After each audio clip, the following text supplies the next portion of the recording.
102% True Fishing Story by Mitch Thomas. To protect the innocent, names have not been changed. I met Val in rehab. He was my roommate. I promised Val when we got out of the hospital I would take him fishing to a private lake in which I knew how to sneak into. The lake was in a gated community and very private. Houses are only 20 feet from its edge in places with windows open for summertime air. The lake holds huge largemouth bass and monster catfish and lots of cattails and lily pad so thick much of it is unfishable from shore.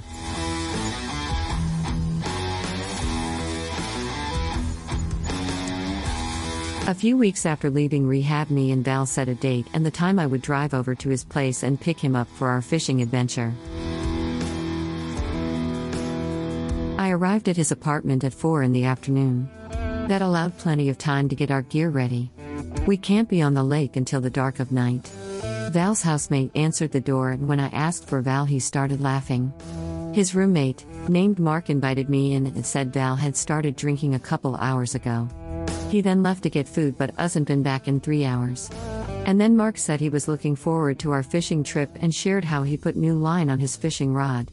An hour passes and now I'm on fire pissed off. Not only is Val missing, he invited Mark to come along also. My instincts kicked in and I grabbed the phone directory and flipped through the yellow pages for bars in the area. So I started calling the bars. I'm trying to find a guy named Val. And the first 2 places I called both had an exact response. Oh yeah, that drunk was here. He got kicked out a couple hours ago. As I was hanging the phone up from one of the bars, the front door swung open and Val stumbled into the house. He still wanted to go fishing and I had some uneasy feelings bringing someone drunk and someone I didn't know to my prized spot to fish. Before arriving at the pond to fish, the fog began to get thick and driving slowed to a crawl with 5 feet of visibility. We parked my truck and I scaled a tall fence. I then walked around to the gate which opened from the inside and let Mark and Val in.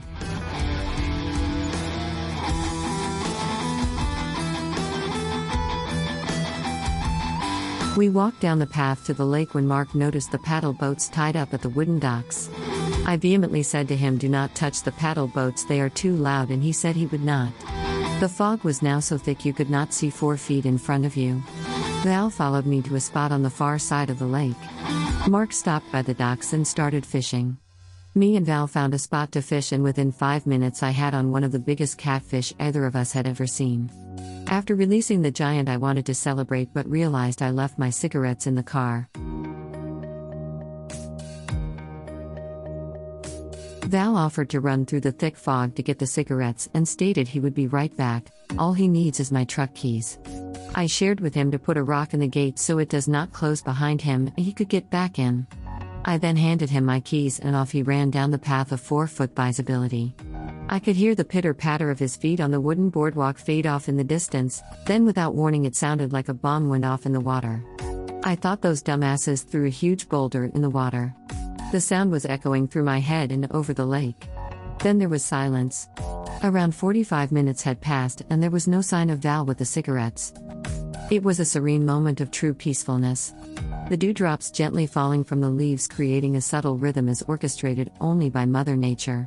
Then it began, the faint sound of water swishing off in the distance. Through the fog I could imagine ducks or geese landing on the pond. It was a familiar sound that kept growing louder as it approached.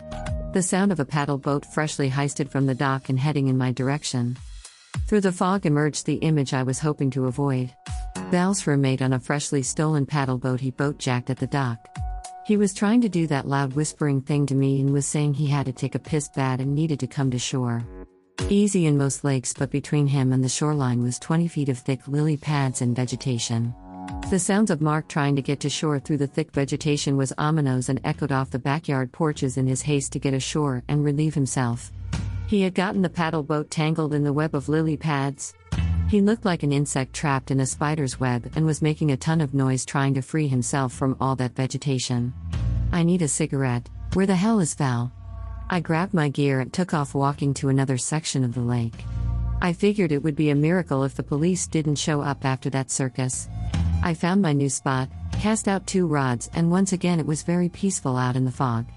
The frogs were chirping, Ducks were quacking every so often and bats would flutter by catching insects, and the police were using their natural call of "How are you doing tonight? Catching any fish?" The officer asked. "I've caught a couple that I released, sir," I responded. "Who's your buddy you're fishing with? Where is he at right now?" the cop asked. His name is Mark, and I am not sure where he is at. Obviously I can't see through this fog." The cop then asked, "What is his last name?" I replied, "I do not know his last name, I just met him." The cop replied with, "Don't give me that bullshit. I know you know his last name." I repeated, "I don't know it, I just met him." "Here's what's going to happen," the officer said. "We are going to hold your ID and your fishing gear and let you loose to find your buddy and bring him back to us. You have 7 minutes. You got a problem with that?" I replied, "No, sir, I will find him." And off I went through the fog, headed towards my truck in search of Mark. Running through the fog, I reached the gate to the street. Mark had to be by my truck, I figured. He must have heard the police or saw their light when they were talking to me.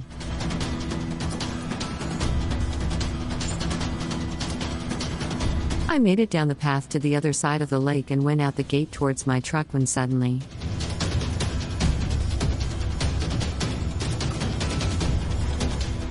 three police cars were parked in the street and officers had guns drawn as I ran out the gate. They ordered me down on my stomach and do not move. I then noticed Mark sitting down handcuffed on the sidewalk. These were all new officers that I had to explain why I was out of breath running through the gate too. They cuffed me and sat me on the curb next to Mark. Then the officers I originally met pulled up in their cop car. Then I heard yelling. One of the officers was looking in my truck with his flashlight and saw Val passed out in my truck. "Who the hell is this guy? You never said there was a third person." Val emerged dazed and confused with algae matted in his hair and covered in mud. Then this dialogue happened word for word. Cop asked, "Where is your ID?" Val replied, "It's either at the bar where I got fucking wasted, or it's in the fucking lake where I fell in."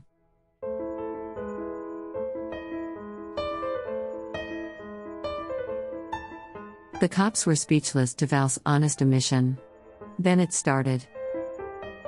A very loud thumping sound coming from the base of a palm tree.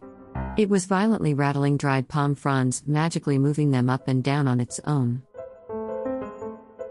"We've got a largemouth, boss?" yelled an officer. "Call Fish and Game, let's see if we can get a poaching charge."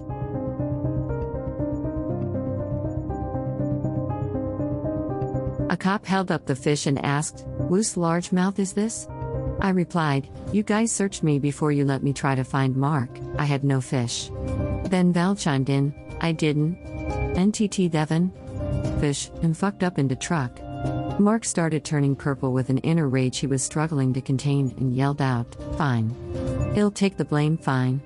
Just as one officer was on the phone trying to get parks and wildlife involved due to the illegal harvesting of fish, and a mere 5 minutes later from the first largemouth fish, the loud sound of something thumping against metal echoed through the street. Cops ran with their guns drawn to the bed of my pickup truck. There under some old newspaper sprang another largemouth that had been hidden. After what seemed like forever, Fish and Game called the officers back and said they would not do anything. It was a private lake. One could sense the rejection immediately in the officers, for it has been many hours now and everyone was burnt out.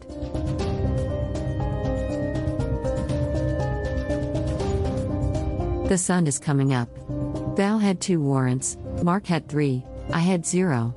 Then the original cop said to me, "Get your gear out of the back of my car, and don't ever let me see any of you down here ever again or you will go to jail." And with that the 3 of us piled into my truck for a very quiet ride back to Val's house. No, we didn't hit the bar on the way back, I'm sure they weren't open. P.S. When retrieving my gear from the police car, I grabbed a chunk of mackerel that we were using for bait and shoved it into the crevice of the back seat. I'm sure it was quite noticeable pretty quick in the summer heat, and for that I apologize to the La Mesa Police Department. I'm sorry. The end.